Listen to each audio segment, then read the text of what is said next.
পুলিশের অভিযোগ চাকরি হলো তার পক্ষ থেকে পুলিশের কাজে বাধা দেওয়া হচ্ছে। এসএসসি ভবনের কর্মচারীদের বাইরে বেরোতে দেওয়া হচ্ছে না, তাদের জন্য খাওয়ার জল এমনকি খাওয়ার পর্যন্ত নিয়ে যেতে দেওয়া হচ্ছে না। পুলিশের দাবি তাদের শান্তিপূর্ণ আন্দোলনে তাদের কোনো বাধা নেই, তারা যেভাবে আন্দোলন চালাচ্ছে আন্দোলন চালাক, কিন্তু এভাবে পুলিশের কাজে বাধা দিলে এবং এসএসসি ভবনের কর্মচারীদের আটকে রাখা হলে সেক্ষেত্রে আইন লঙ্ঘন করা হবে।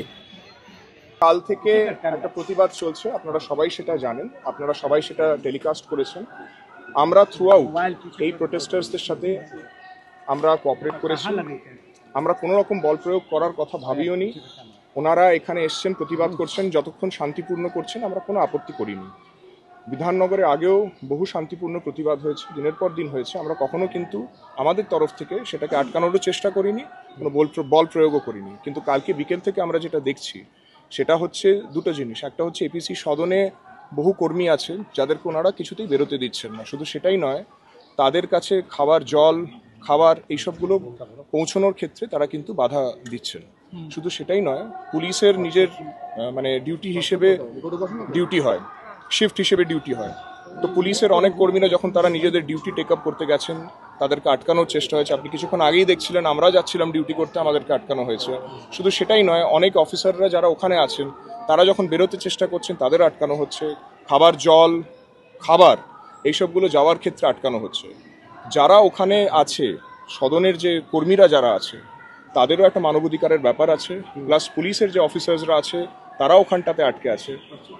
আমি এখনো বলছি যে শান্তিপূর্ণ প্রতিবাদে আমাদের কোনো আপত্তি নেই, কিন্তু যদি এরকমভাবে খাবার জল খাবার জিনিস সেইগুলো আটকানো হয়, অনেকক্ষণ ধরে কাল সকাল থেকে সব লোকজন এখানে আছে, তারা যখন ঢোকবার চেষ্টা করছে, পুলিশের বিশেষ করে যখন ঢোকার চেষ্টা করছে, বেরোনোর চেষ্টা করছে, বহু এখানে ইনসিডেন্টস হয়েছে, এখানে ধাক্কাধাক্কি দেওয়া হয়েছে, আটকানো হয়েছে।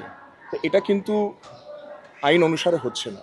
আমি ওনাদেরকে অনুরোধ করব, ওনারা শান্তিপূর্ণ অবস্থান যা করছেন করুন, কিন্তু এই জিনিসগুলো যেন না করা হয়। ওনারা সবাই সরকারি কর্মচারী, তাদেরও কিন্তু পুলিশ ভেরিফিকেশনের একটা ব্যাপার আছে। সেই জন্যে শান্তিপূর্ণ প্রতিবাদে আমাদের কোনো আপত্তি আগেও ছিল না, এখনও নেই।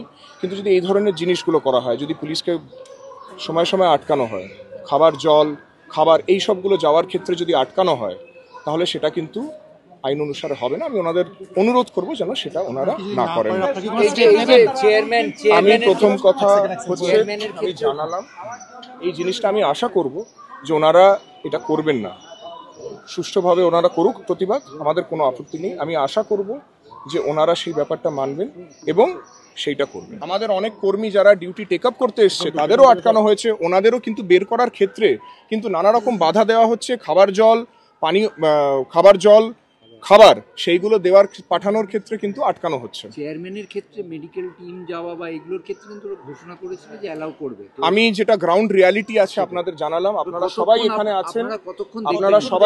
আছেন, আপনারা নিজেরা সিচুয়েশন কি আপনারা নিজে দেখছেন, কাল থেকে আপনারা আছেন, আপনারা টেলিকাস্ট করছেন। বহু সময় আপনারাও দেখিয়েছেন, আপনাদের ক্যামেরাতেও দেখানো হয়েছে যে পুলিশ ঢুকতে যাচ্ছে, আটকানো হচ্ছে। একটু আগেও যখন আমি আমার ডিউটি করতে যাচ্ছিলাম, আমার অফিসের সঙ্গে যাচ্ছিল, তখন আপনারা দেখেছেন কি হয়েছে। আমি রিকোয়েস্ট করবো এই জিনিসগুলো যেন না, যা করার সেটা আমরা দেখি ওনারা কি করেন, তারপরে হবে। ধন্যবাদ। আর খাবার জল বাথরুম খাবার পুলিশের তরফ থেকে কোনো কিচ্ছু কিন্তু আটকানো হয়নি। আমি খুব স্পষ্টভাবে বলে দিচ্ছি, আপনারা যদি দেখেন আপনারা দেখবেন ওনারা কিন্তু সবকিছুর অ্যাক্সেস পাচ্ছে। আমরা কখনোই কোনো সময় ওনাদের কোনো জিনিস কিন্তু রেস্ট্রিক্ট করিনি। বায়ো টয়লেট তো পুলিশ ব্যবস্থা করে না, কিন্তু বায়ো টয়লেট যদি ওদের আসে আমরা কিন্তু আটকাইনি। ধন্যবাদ।